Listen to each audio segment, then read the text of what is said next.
Hi, this is Ralph Reyes with the Club Solutions Leadership Accelerator series. Today I want to go into a chapter from the book that we did in book club, High Road Leadership by John Maxwell. Chapter 4, if you're following along, and that chapter was doing the right things for the right reasons. In there was a particularly good section about focusing on your values to help you make the right choices. And I really like that as far as thinking about understanding what our values are to make choices that much easier down the road. You don't have to think so hard about choices when you know what your values are and you're firm in your values. He goes on to give you 5 things that you should think about stop doing as a leader. So I thought that those would be good for us to go through today. So the first one is stop chasing what's easy.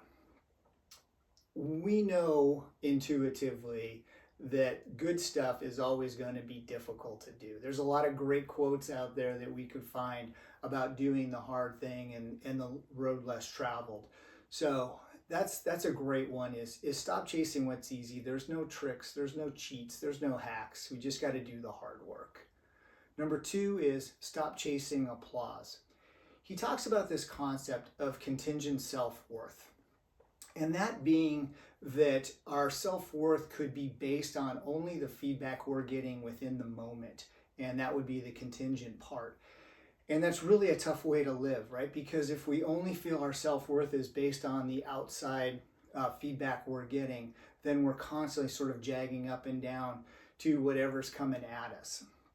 So the idea of when we're grounded in our values, then the applause doesn't matter, because we know who we are. And for me, as a speaker, this one particularly spoke to me because after a session, I naturally love to get sort of applause by people telling me it was good or it was helpful. And I've got to be really careful about that, is that I can't place my self-worth on that, right? Because there's times where there isn't as much feedback. So I've got to know that I'm going to do the very best job I can and not rely on the applause to keep me going and keep me focused on what I want to get done. The third one is stop insisting you're right. And when we're insisting we're right, we're speaking, we're trying to win.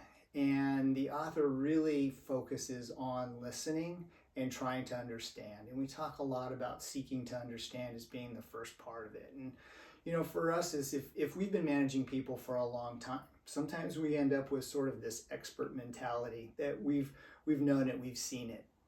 And he talks about the notion of a novice mentality, of a learning mentality, of always being open to understanding that there's something to learn. And I think, you know, with generational differences in management in the workplace, it's our challenge to really understand what those differences are and to embrace them. But we can only do that if we're listening and we're really trying to understand the other person's perspective.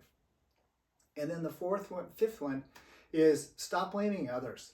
Excuse me, stop blaming others for your problems or your actions or whatever decisions you made. Take responsibility. And we talked about this in the last video. Take the hit if necessary, but take responsibility for your actions. So my challenge to you is to look at this list of 5 things. And for you and your leadership, where you're at right now and with your team, think about maybe one of these 5 things or maybe 2 of these things that you could stop doing that would take you to the next level as a leader. So thanks for listening and have a great day.